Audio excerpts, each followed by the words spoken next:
New survey data finds that nearly 1 in 5 high schoolers say they or someone they know has had a romantic relationship with artificial intelligence. And 42% of students surveyed say they or someone they know have used AI for companionship. My name is Cam with Bulwark. I am very alarmed by this and think that it's terrible. Please leave a comment down below if you know somebody who has used AI for companionship or even potentially romantic/sexual conversations. So there was this new research from the Center for Democracy and Technology, CDT we'll call it, which is a nonprofit that advocates for civil rights, civil liberties, and responsible use of data and technology. CDT conducted national surveys of roughly 800 6th through 12th grade public school teachers, 1,000 9th through 12th grade students, and 1,000 parents. The vast majority, 86% of students, 85% of educators, and 75% of parents say they used AI during the last school year. Now, I think you all know about me. I fucking hate AI. It's a huge part of this channel. It's a huge niche of ours that we cover that some people talk about here and there, but we talk about it more because I think that it's a much more pressing issue than some people give it credit for. When I lean in like that, by the way, I'm trying to talk more directly to my mic. It's just my mic is off camera. There's a lot of problems here, whether that's data breaches, deep fakes, sexually explicit deep fakes, where you could just put somebody's face on like violent porn and it's just allowed. Like there's really no regulation that's stopping it. As a matter of fact, Meta is trying to swat down state level regulations on AIs left and right. And it's a serious issue.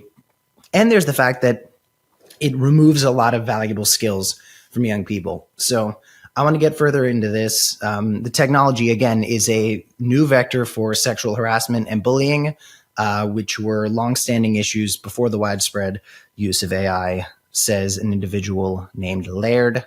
And this has become a way to exacerbate that. I want to do an AI terrifying data speed round. So we're just going to throw some shit on screen and I'm going to read it to you. AI data speed round. A teacher who uses AI in class is not really doing their job as a teacher. Half of the students agree, half of the parents agree. Students using AI weakens important skills students need to learn, like writing, reading comprehension, and conducting research. 71% of teachers worry a lot. 64% of students strongly somewhat agree, and 72% of parents strongly somewhat agree. Then when it comes to students or friends having back and forth conversations with AI, you can take a look right here. There's academic conversations, non-academic conversations. Regardless of what the numbers say, they all tell the same story. There's a lot of kids having conversations with these robots. 3 in 10 students indicate they had back and forth conversations with AI for their own personal use using a device provided by the school. Back and forth conversations with AI for personal use on a school device, 31% of kids said yes. In terms of frequency of back and forth conversations with AI, you can see right here, you've got 28% saying a few days per week, 27% saying once or a few times a month, and only 14% just at a few times a year. Students who have back and forth conversations with AI are more likely to agree that AI weakens important skills and are more likely to indicate that using AI in class makes them feel less connected with their teacher. Student-teacher connection is extremely important for developmental skills for young kids, not only in the classroom, but also outside of the classroom. And these are things that we really need to be concerned about because AI is going to deal devastating damage to our school system and the abilities that our young people have to be adults and function in society. This is stuff I'm very concerned about. I think you ought to be as well. And there are risks to student well-being here.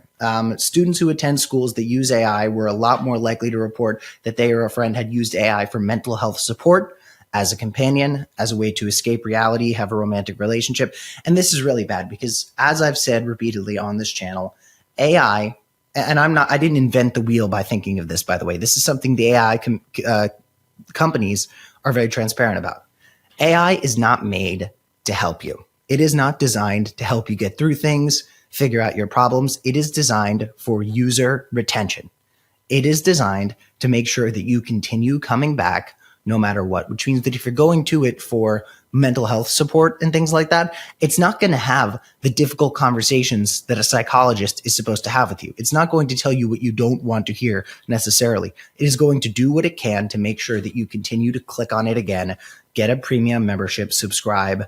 It wants your attention. It wants your time. That is its most valuable resource. And that is how it's going to spew fresh water out of the ground to waste people's power bills and keep you coming back. Laird, who we had referenced before in this article, said, I think students should know that they are not actually talking to a person, they are talking to a tool, and those tools have limitations. Our research suggests that AI literacy and training that students are getting are very basic. And that's one of the other things with this AI shit is like, you're not getting high level information from this thing. You are not learning critical thinking skills. Like people treat AI like it's this genius supercomputer tool that knows all, and it doesn't. It's fucking taking information that's already on the internet and trying to suppress it into a bite-sized thing for you.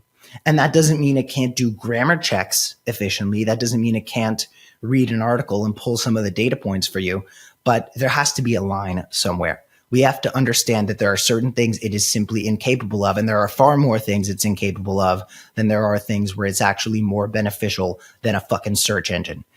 AI can be a search engine. It can do that. I don't like that it's doing that because the data centers are a fucking scourge on this country, but there are uses for it. You can apply it as a tool in some ways. It's just the AI companies that framed it as some sort of tool that was going to help us like fight climate change and, you know, cure cancer. They want this to seem like something where companionship is one of the primary services that it provides. They want it to seem like something that's going to make you smarter. Forget making your processes more efficient. Forget streamlining the way you go about research and academic shit like that. You got to be very careful with stuff like that because AI makes shit up all the time. This is something that is extremely concerning in a lot of fields. Paralegals are using AI right now. Law firms are hiring less paralegals because they're using AI to do work like this. And there's certain things that need a human touch. And that's not to say that humans are incapable of error, but it's a lot easier to train humans to identify and solve these errors than it is to account for AI, which has a different level of accountability and doesn't have any psychological investment in what's going on. It exists to be used as a product that is bought and sold on the market, and that's that. So the individual cited in this article says that students and educators often aren't getting training or guidance to help them navigate more complex challenges associated with technology. For example, only 11% of surveyed teachers say they received training on how to respond if they suspect a student's use of AI detrimental to their well-being. And educators who frequently use AI were more likely to say the technology improves their teaching, saves them time, and provides individualized learning for students. But students in schools where AI was used as a prevalent thing reported higher levels of concern about the technology, including that it makes them feel less connected to their teachers, as we said. But it also makes them feel less connected to each other. And it makes it easier to do very damaging things to people on social media, to spread fucking deep fakes, as we said. And Laird says what we hear from students is that while there may be value in this, there's negative consequences that are coming from it too. And if we're going to realize the benefits of AI, you know, we really need to pay attention to what the students are telling us. When fucking students recognize that there's an issue with something that's making it easier to do their homework, you should listen, right? You should listen to the parents who are seeing the results that this technology has on their children right at home. Like it's following them home. It's coming out the way that young people interact with their parents at the dinner table. It's coming out the way that young people interact with each other. Like the effects of this are so fucking profound, and everybody's so horny for how much it's driving up the stock price for certain companies in what is so obviously a bubble, according to every credible fucking financial expert, but that they are ignoring the many, many layers where this is chipping away at the fabric of our society. And I'm not being alarmist here, by the way. Believe me, like when I'm being alarmist about AI in my private conversations, it sounds very different from how I sound right now. Right now, I'm just stating some pretty like hard to argue. I don't want to say facts. They are opinions based on very, very easily accessible facts. So I encourage you all to actually be worried. I encourage you all to get this shit out of your house. Make sure your children are not using it for anything other than checking grammar, like summarizing an article that they then proceed to read, and that they're double checking everything that they're using AI for. They're making sure that AI is not pulling information out of nowhere. It's not making shit up. I believe the term for that is daydreaming. It's a real thing that happens all the time. You have to be careful. This is a very, very dangerous tool with a lot of negative effects. and a small handful of positive things that it could do to streamline different processes.